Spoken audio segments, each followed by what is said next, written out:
और हमारी नियुक्ति में साफ साफ लिखा था कि जो भी दोषी पाए जाएंगे उस पर कार्रवाई होगी।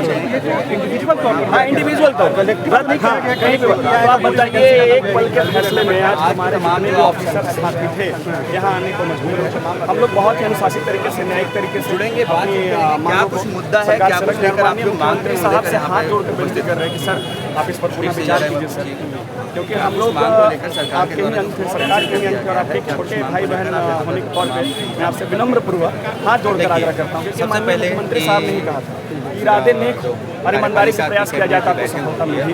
कैलकुलेशन कर दिए, हजारों स्टूडेंट को बता दिए कि जो कि 30 से 40 लाख रुपये लेके यहाँ पे आए हैं। ऑलरेडी 1000 स्टूडेंट जिसमें कि हम भी हैं, उसमें ऑलरेडी हम लोग सेलेक्टेड थे कहीं। मतलब 1000 स्टूडेंट जो बाकी हैं वो सारा चोरी चोर है। उनसे पूछिएगा आप कि किस बेसिस पे आप कैलकुलेशन कर दिए। तुरंत वो 2 मिनट में मीडिया के सामने कैलकुलेशन में 500 करोड़ का हिसाब है जिसमें सारे मंत्री इन्वॉल्व हैं। ये तो बिल्कुल बेतुका बात है। ऐसे इस तरह मुझे नहीं लगता है कि एक जो विधायक है इतने बड़े पद पे हैं और इस तरह का कमेंट करके तुरंत विदिन 2 सेकंड 5 मिनट में वो कैलकुलेशन करके बता देंगे कि 500 करोड़ का पूरी धांधली हुआ। सर क्या है ना कि ये वर्चुअल दुनिया है सर, जो डिजिटल में मान के चले जो माहौल बनाया गया 22 दिनों तक जो आंदोलन चला, आपको माहौल क्यों कहते हैं? आपको लगता है कि नहीं प्रोटेस्ट हुआ ठीक है, मैं माहौल इसलिए कह रहा हूँ ना, मैंने पहले भी कहा जो हमारे भाई थे उनके खिलाफ हमारी कोई द्वेष नहीं, इक्वली टैलेंटेड थे। लेकिन सीजीएल का फैक्ट्स भी तो आपको जानना होगा। मैं 26,000 ही ऐसे लोग थे जो तीनों पेपर में क्वालिफाई थे, उन्हीं के बीच से 2000 का चयन होना था।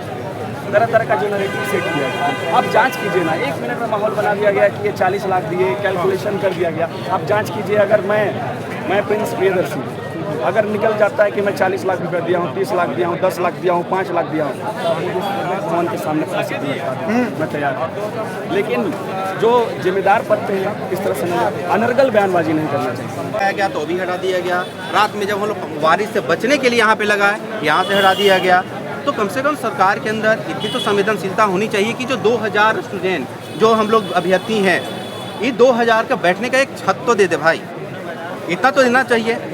हम लोग ऐसा भी नहीं बोल रहे हैं कि सरकार आप ये काम करो, ये बिल्डिंग बना दो, वहाँ पे आकर हम लोग बैठेंगे। सरकार से भी मदद नहीं, बस उनसे परमिशन मांग रहे हैं कि हम लोग शांतिपूर्ण तरीक़ा से अपनी बातों को रखना चाहते हैं। एक जो बारिश का मौसम है जान ही रहे हैं, जिस तरीक़ा से बंगाल खाड़ी में दबाव पर में पड़ा हुआ है, सुन रहे कि 22 तारीख तक है।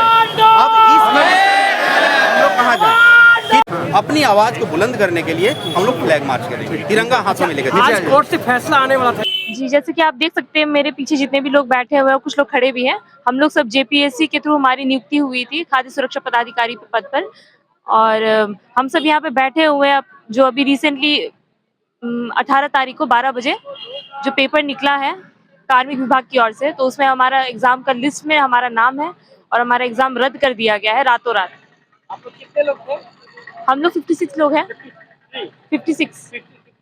आप पोस्ट करके अफसर हैं? जी जी। आप कहाँ पोस्टिंग? जी मेरी पोस्टिंग दुमका में थी। दुमका में। क्या नाम है आपका? मेरा नाम डेजी नीलिमा तिग्गा है। मेरा नाम हुआ अंजलि विवा मिंच और मेरी पोस्टिंग देवघर में थी। देवघर में थी। जी। तो ये झटके में सरकार ने ये रद्द कर दिया, तो आप क्या करेंगी, कैसा लग रहा है आपको? ये जो सरकार का जो फैसला जो हमने सुना उसके बाद हम लोग सब बहुत ही दुखी हैं और इस फैसले से हम लोग खुश नहीं हैं, और हमें उम्मीद है कि सरकार जो है इस फैसले पे पुनः विचार करेगी। और हम लोग का जेएसएससी सीजीएल 2023 जो था, जिसमें हम लोग नियुक्ति भी मिल गई थी और हम लोग 7.5 महीना के आसपास जॉब भी कर चुके थे।